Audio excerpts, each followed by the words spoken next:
Hi class, Professor Susie Zappia. I thought that I would go ahead this week in Module 2 and share with you my thoughts about how to define a cultural work for your course project and what types of things are good candidates and what you might want to consider. Typically, they include paintings, sculptures, works of architecture, interesting or intriguing buildings, musical compositions, albums, songs, musicals, novels, poems, plays, movies and TV series, as well as video games and podcasts nowadays. And why, how would we further define them, or why are they in like a special category? Well, they're produced or created for their own effect, for their own sake. In other words, for their own beauty or their own profound emotional power, and that makes them different from everyday objects that we use, like smartphones or the furniture we sit on, or things like that, our cars. They are created mostly for their own sake, or to be thought-provoking or beautiful. Let's go ahead and drill down a little more. The visual arts, for example, can include paintings, sculpture, architecture, graffiti art by more famous graffiti artists like Banksy, the anonymous British artist who has created graffiti in different places that has become very famous for the social statements that he's making. Monuments and public art and very iconic photos with historic value or representation, or that capture, something beautiful or profound in the same way, kind of the same way that a painting would. Literary works is probably a category of cultural works that is self-explanatory, I think. Novels, plays, short stories, poems. We might include biographies in some cases, historical or philosophical works, and important speeches, such as the I Have a Dream speech. With music, that's, I think, somewhat self-explanatory also. Musical compositions by Bach or Beethoven, the American Songbook or the American musical Oklahoma or Cats would be good examples, or Phantom of the Opera, albums and songs, or CDs, or,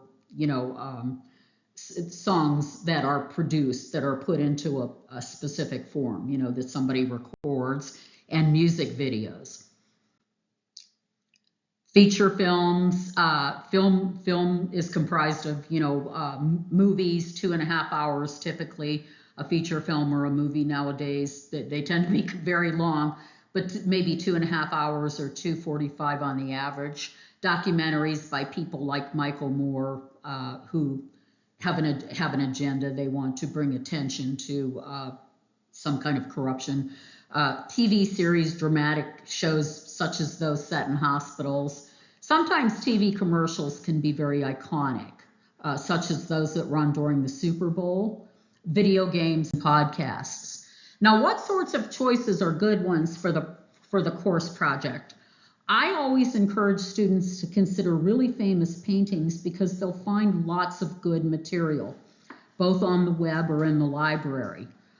Starry Night by Van Gogh, Girl with a Pearl Earring by Vermeer, Dali's The Persistence of Memory, famous photographs, Falling Man from 9/11, VJ Day Kiss, the famous iconic kiss in Times Square when World War II ended in 1945. Famous architecture, Frank Lloyd Wright's works, or the Sydney Opera House or the Colosseum in Rome, for example. Poetry that's become very beloved or very famous. Maya Angelou's Still I Rise tends to often be popular with my female students for the message that it features. Successful novels about social issues in particular work well. Fahrenheit 451 or The Handmaid's Tale. Here are some additional topics that I think work well. Again, graffiti by specific graffiti paintings by Banksy would work. A musical, Hamilton is very popular right now. ancient sites such as Machu Picchu or Stonehenge or Teotihuacan, Library of Congress and other Washington, D.C. monuments and buildings work well. Famous speeches such as Dr. King's I Have a Dream speech. A lot of works by Picasso lend themselves very well. He was prolific across types of media and across many decades. And usually you'll find lots of material on his work. The Benin culture of Africa, those bronze sculptures by that civilization are interesting and should work well. Here are some topics I'd like you to avoid. Again, everyday electronics like our cell phones and our modems and our iPads. That's not what we're focusing on in a humanities course or what we generally consider cultural works. I know that there are gray areas. When you go to museums, you'll see antique typewriters and antique cameras, but it's not quite the same, guys. I would encourage you to avoid these types of electronics. Avoid national flags or the gay flag or any other flags because they're generally symbolic. They're not cultural works per se. They're not unique cultural works. The peace symbol, the dream catcher, the Irish ring, the clud, I think it's pronounced claddagh. Those are symbolic more than they are artifacts or cultural works. Things that your kids drew. I know my daughter's in her 30s now, and I would still cherish things that she drew for me when she was in kindergarten, but they don't lend themselves to this course, And the Statue of Liberty is one that students gravitate toward often, but we will cover her.